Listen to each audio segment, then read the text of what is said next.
Shalom, selamat berjumpa kembali pada akhir pekan dalam pekan keluarga hari ke-6, pekan keluarga minggu-minggu sengsara di tahun 2022 ini. Saya akan menyampaikan kabar baik, berita sukacita, berita selamat, evangelion untuk kita sekalian sebagai keluarga. Karena itu, mari siapkan hati dan pikiran kita. Terlebih dahulu kita berdoa. Terpujilah Tuhan, Tuhan yang empunya hidup dan kehidupan kami. Pada saat ini kami mengucap syukur, kami berterima kasih kami sudah boleh berada di akhir pekan hari ke-6 pelaksanaan pekan keluarga minggu-minggu sengsara tahun 2022 ini.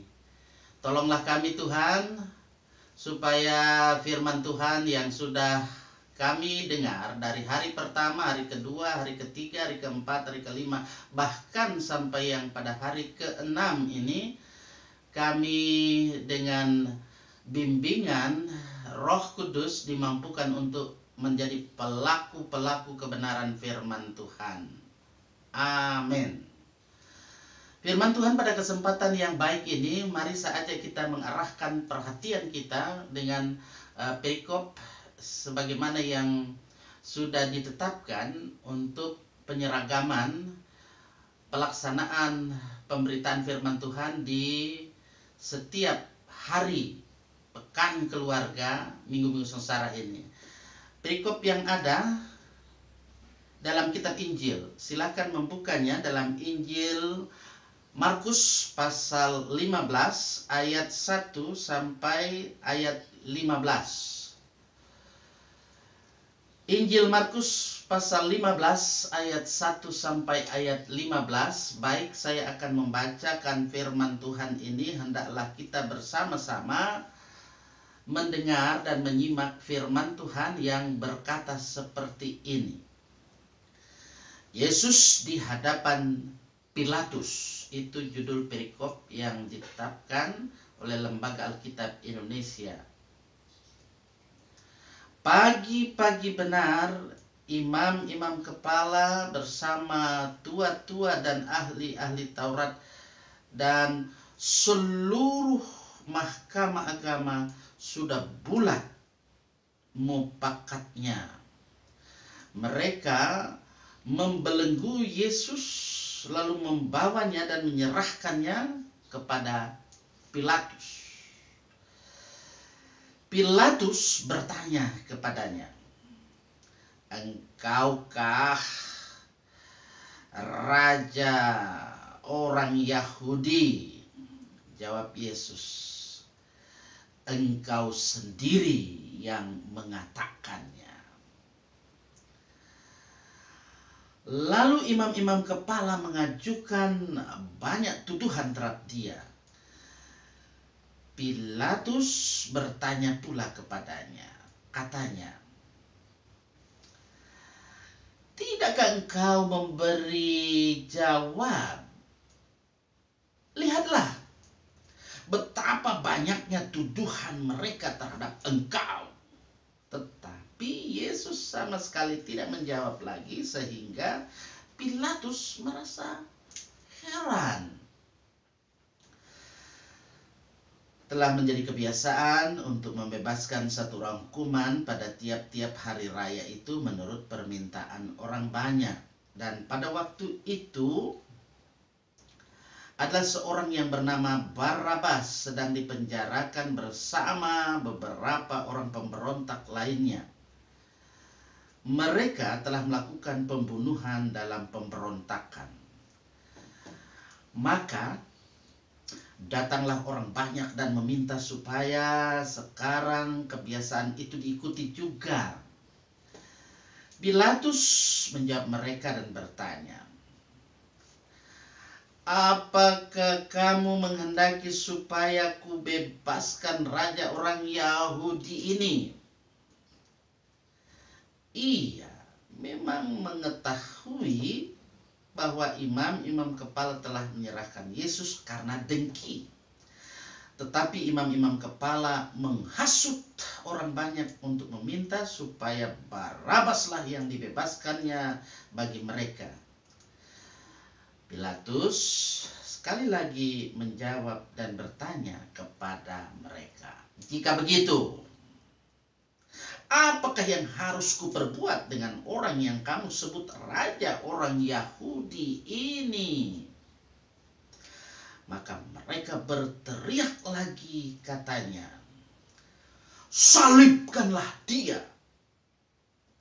Lalu Pilatus berkata kepada mereka, "Tetapi kejahatan apakah yang telah dilakukannya?" Namun mereka makin keras berteriak, "Salibkanlah dia." Dan oleh karena Pilatus ingin memuaskan hati orang banyak itu, ia membebaskan Barabas bagi mereka, tetapi Yesus disesahnya lalu diserahkannya untuk disalibkan. Itulah firman Tuhan buat kita sekalian. Berbahagialah kita yang senantiasa mendengar firman Tuhan, memeliharanya, dan kita mau melakukan dalam kehidupan kita setiap hari. Hosiana, diberkatilah orang yang selalu datang dalam nama Tuhan. Saudara-saudara, keluarga yang saya kasih dalam kasih Tuhan, di akhir pekan ini saya percaya kita bersama-sama ketika sudah memahami apa maksud rencana tindakan Tuhan Allah dalam kehidupan kita sebagai orang-orang yang percaya, ketika kita melaksanakan pekan keluarga dari hari pertama, kita diingatkan supaya dalam kehidupan kita ini kita harus selalu waspada, ya, waspada karena ada begitu banyak penyesatan yang terjadi. Ada begitu banyak persoalan-persoalan hidup yang dapat menjadikan kita terkadang undur, atau mungkin terkadang kita menjadi lelah dalam hal ini. Asal jangan kita menjadi orang yang tentunya putus asa. Jangan sampai putus asa. Ketika di hari kedua kita juga memahami supaya dalam kehidupan kita di Minggu Sengsara, agar kita boleh bagaimana kita menyatakan syukur kita dan hormat kita kepada Tuhan, supaya sekecil apapun yang kita perbuat di hadapan Tuhan, Tuhan berkati itu semua. Bahwa seluruh hidup kita ini dipersembahkan untuk kemuliaan nama Tuhan. Hari ketiga kita sudah memahami bagaimana dalam kehidupan kita, supaya dalam hidup kita jangan sampai dalam hidup kita ini menganggap diri paling oke, paling hebat. Tetapi hendaklah dalam kehidupan ini kita harus ada introspeksi diri, ya. Kemudian hakikat daripada introspeksi diri agar ada retrospeksi dalam kehidupan, keyakinan dan pengabdian kita kepada Yesus Kristus yang sudah rela sengsara dan menderita. Karena itu kita harus selalu sadari ini dalam hidup ini, agar dalam kehidupan kita selalu hidup berkenan kepadanya. Walau banyak tantangan, walau banyak pergumulan.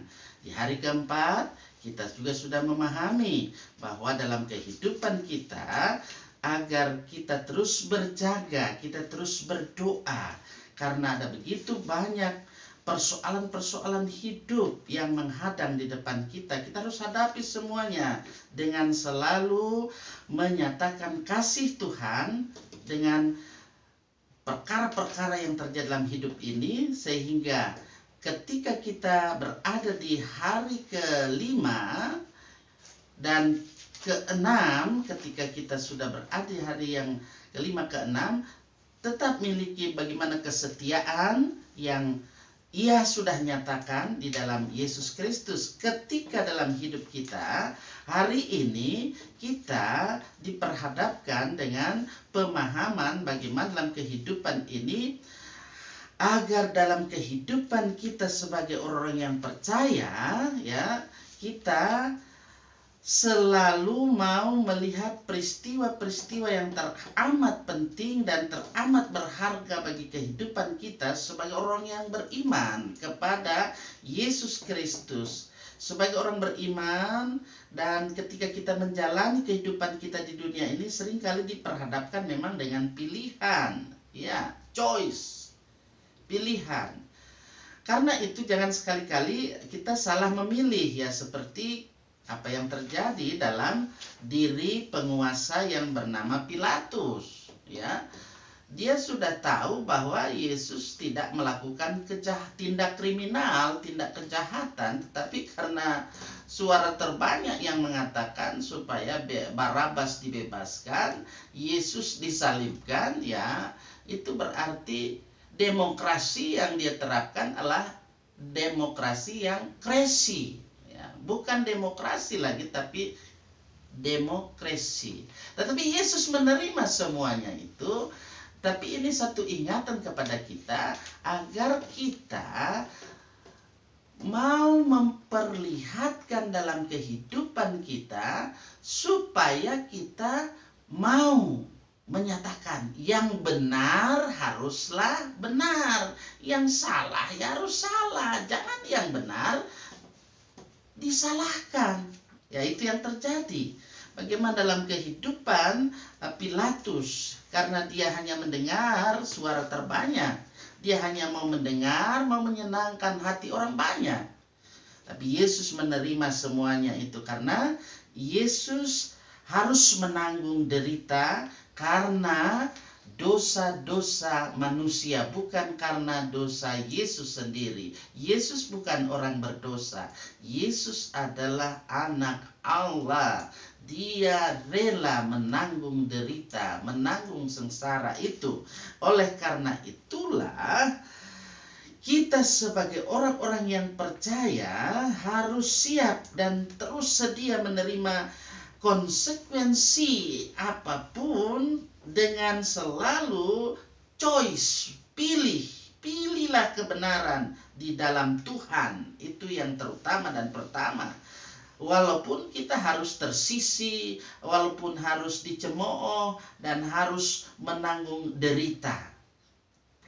Menderita dan mengalami sengsara karena apa? Karena memilih kebenaran yang pasti boleh memerdekakan kita. Ingat itu, kemerdekaan itulah yang memerdekakan. Itulah yang memerdekakan ketika Yesus merelakan dirinya disesah, ya, diolok-olok, kemudian dia disalibkan, bahkan dia wafat. Itu semua adalah untuk menyatakan bagaimana kasihnya kepada manusia, segenap ciptaannya yang sudah berdosa ini. Oleh karena itu, saudara-saudara yang saya kasihi di dalam kasih Yesus Kristus yang menderita sengsara, bahkan dia wafat untuk kita semua. Mari kita respons pengorbanan yang Yesus Kristus sudah berikan dengan senantiasa supaya kita hidup setia, tabah, tawakal, atau dengan bahasa nasional imtak. Apa itu imtak? Iman dan takwa kita nyatakan kepadanya, agar dengan hidup setia dalam kebenarannya selalu kita taat kepadanya. Percayalah bahwa pergumulan-pergumulan yang kita alami di dunia ini, derita yang kita alami di dunia ini, satu waktu yang pasti, waktu Tuhan yang terbaik, akan diangkatlah kita supaya kita dimerdekakan, menerima kemenangan, karena Yesus adalah pemenang. Dia memberi kemenangan buat kita semua yang percaya, yang beriman kepadanya. Tetaplah teguh, kuat, kokoh dalam iman, pengharapan, dan kasih kita kepada Yesus Kristus, Tuhan, Juru Selamat, penebus dosa kita. Haleluya. Amin.